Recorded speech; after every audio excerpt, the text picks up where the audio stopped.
Perkenalkan, saya Andra Wiyanto, dosen di Universitas Muhammadiyah Trisakti. Di sini saya coba untuk menampilkan video pelaksanaan pembelajaran terkait dengan kontrak pembelajaran semester. Bagaimana cara saya dalam pelaksanaan pembelajaran, interaksi perkuliahan, dan sistem penilaian. Semoga video ini dapat bermanfaat. Selamat menyaksikan. Assalamualaikum warahmatullahi wabarakatuh. Alhamdulillahirabbil alamin. Innalhamdalillah nahmaduhu wa nasta'inuhu wa nastaghfiruh wa na'udzu billahi min syururi anfusina wa min sayyiati a'malina. May yahdihillahu fala mudhillalah wa may yudhlil fala hadiyalah. Asyhadu an la ilaha illallah wahdahu la syarikalah wa asyhadu anna Muhammadan abduhu rasuluhu la nabiyya ba'dah. Allahumma sholli ala Muhammad wa ala ali Muhammad. Amma ba'du. Pertama-tama marilah kita panjatkan puji syukur kehadirat Allah Subhanahu wa taala. Karena berkat limpahan karunia-Nya kita masih diberikan nikmat kesehatan sehingga kita dapat melakukan aktivitas pembelajaran dalam keadaan sehat walafiat. Dan tak pula kita lantunkan sholawat dan salam kepada Nabi junjungan kita Nabi Muhammad SAW, yang insya Allah kita akan mendapatkan syafaatnya di dunia akhir. Amin ya rabbal alamin. Baik, dalam kesempatan ini izinkan saya untuk bisa menyampaikan kontrak pembelajaran semester, yang dimana di sini terkait dengan bagaimana penyampaian saya dalam pembelajaran mata kuliah, interaksi perkuliahan, dan sistem penilaian.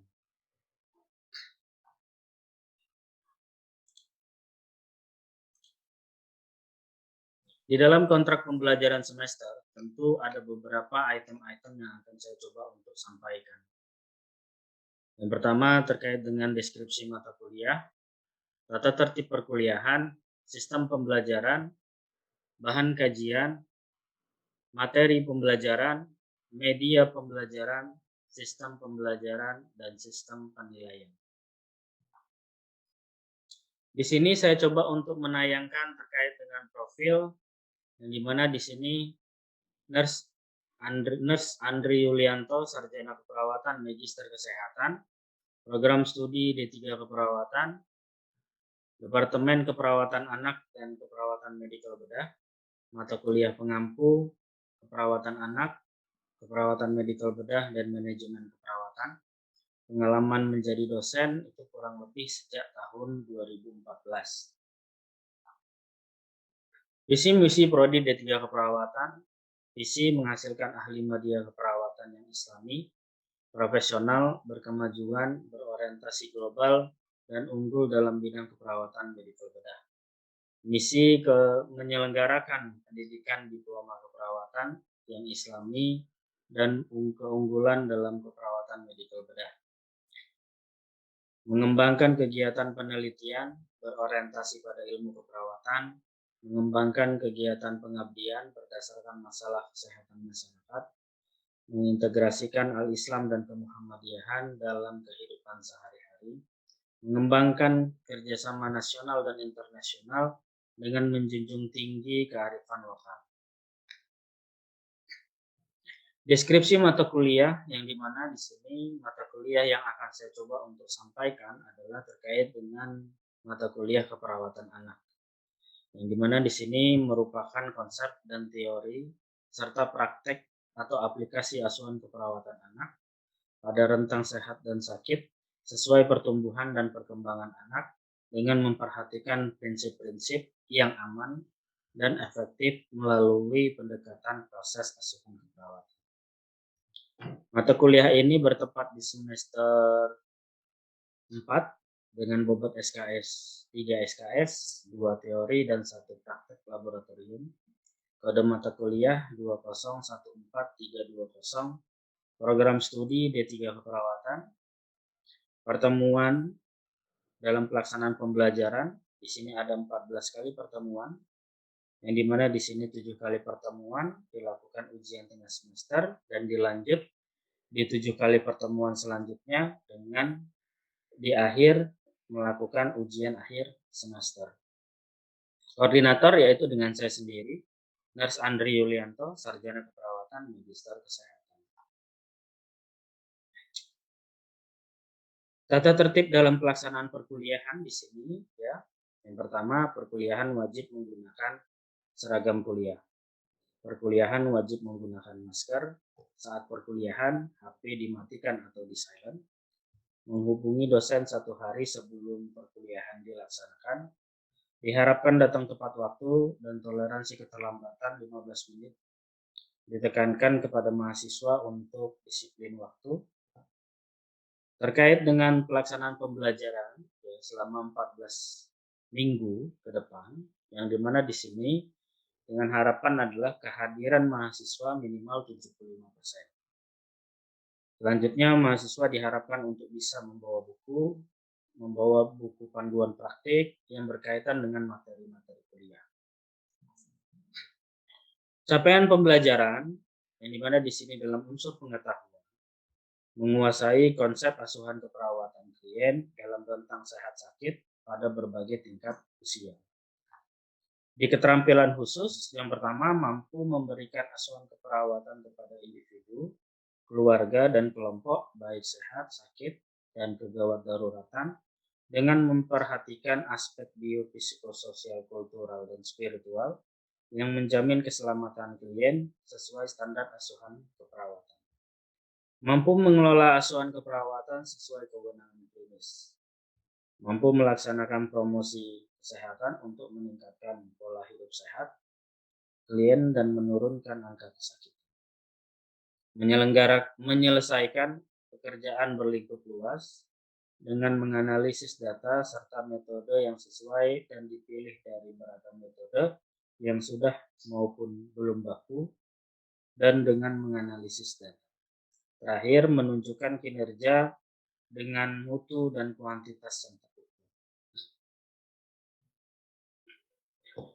Di dalam bahan kajian yang akan dipelajari selama 1 semester ke depan, di sini meliputi konsep dasar keperawatan anak, sistem perlindungan anak di Indonesia, peran perawat anak, konsep dasar anak sehat yang meliputi konsep tumbuh kembang anak, konsep bermain, komunikasi pada anak, konsep anticipatory guidance, dan konsep imunisasi, konsep neonatus esensial, prosedur screening tumbuh kembang pada anak, prosedur pelaksanaan asuhan keperawatan pada bayi berdasarkan neonatus esensial, asuhan keperawatan pada anak sakit, yang dimana di sini diberikan konsep hospitalisasi. Konsep asuhan keperawatan pada anak dengan gangguan pemenuhan kebutuhan oksigenasi patologis dari sistem pernapasan, kardiovaskuler, hematologi, perkemihan, pencernaan. Konsep asuhan keperawatan pada anak dengan gangguan pemenuhan kebutuhan cairan dan elektrolit patologis dari sistem persarapan, muskuloskeletal, termoregulasi, imun. Konsep asuhan keperawatan pada anak dengan gangguan kebutuhan aman, nyaman, patologis dari bayi, resiko tinggi, anak kebutuhan khusus. Manajemen terpadu balita sakit atau disebut dengan MTBS di tatanan pelayanan kesehatan.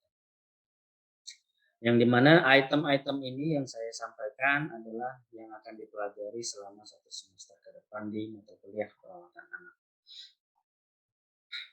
Materi pembelajaran, yang dimana materi pembelajaran yang akan disampaikan di sini melalui referensi dari buku-buku terkait, khususnya buku referensi di keperawatan anak, dan update dengan perkembangan ilmu pengetahuan di keperawatan anak berbasis evidence-based practice.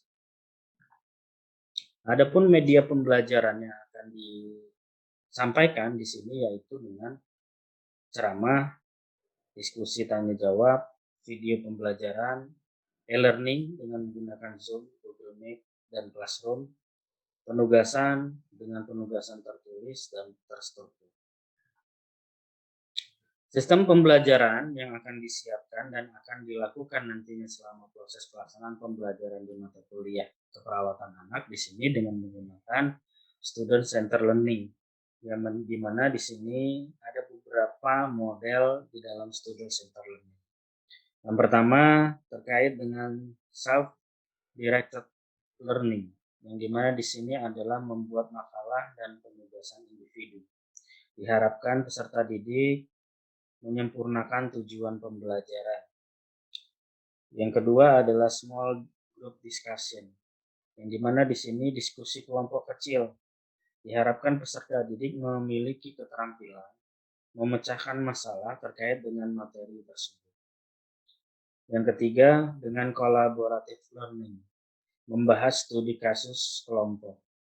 Diharapkan di sini peserta didik mampu untuk dapat meningkatkan pemahaman terkait dengan studi kasusnya. Yang keempat, dengan simulasi atau praktek laboratorium, yang dimana di sini melatih peserta didik agar terampil dalam kompetensi praktek keperawatan anak. Penilaian mahasiswa dilihat dari hard skill dan soft skill. Dari hard skill-nya mampu menguasai pengetahuan dan keterampilan tentang keperawatan anak. Soft skill, kemampuan berkomunikasi, berpikir kritis, kepemimpinan, serta terampil dalam praktik-praktik keperawatan. Sistem penilaian di sini mahasiswa dinyatakan lulus apabila telah mengikuti yang pertama kehadiran minimal 75%. Yang kedua, mengikuti penilaian evaluasi pembelajaran dengan baik, yaitu mengikuti tugas, kuis, UTS, UAS, dan ujian praktek laboratorium. Yang dimana di sini komponen penilaiannya tadi yang sudah saya sampaikan di awal di deskripsi mata kuliah, bahwasanya SKS dari keperawatan anak ini ada 3 SKS. Yang dimana di sini ada 2 teori dengan komponen persentase yaitu 66%, meliputi tugas 30%, kuis 25%, UTS 20%, UAS 25%. Dan selanjutnya satu praktik yang dimana di sini dengan komponen persentase yaitu 34%. Di dalam unsur tugas, kuis, UTS, UAS, dan laporan praktik dan pelaksanaan praktik, yang dimana tugas di sini mahasiswa diharapkan untuk dapat membuat makalah. Kuis minimal 5 soal kuis dalam bentuk pilihan ganda. UTS dan UAS yaitu dengan 30 soal ujian. Terus habis itu laporan praktik, yang dimana di sini pada saat melakukan ujian praktik otomatis setiap individu akan diberikan kasus, yang dimana kasus tersebut ya setelah diberikan dianalisis ya, yang dimana dilakukan praktikan sesuai dengan kasus dan selanjutnya didokumentasikan. Yang dimana didokumentasikannya di sini adalah membuat resume keperawatan dari kasus yang telah diberikan. Dari beberapa item tersebut ya, apabila individu masih ada yang belum lulus, maka dilakukan ujian perbaikan, yang dimana di sini dilakukan oleh mahasiswa 1 kali setelah pelaksanaan ujian akhir semester. Baik teman-teman semua, bahwasanya tadi di awal sudah Bapak sampaikan terkait dengan deskripsi mata kuliah, model pembelajaran, media pembelajaran, serta sistem penilaian. Di sini Bapak coba untuk menyampaikan terkait dengan kesimpulan, yang dimana pertama sebagai dosen untuk dapat melakukan update terhadap ilmu pengetahuan, khususnya di keperawatan, dalam hal ini adalah keperawatan anak.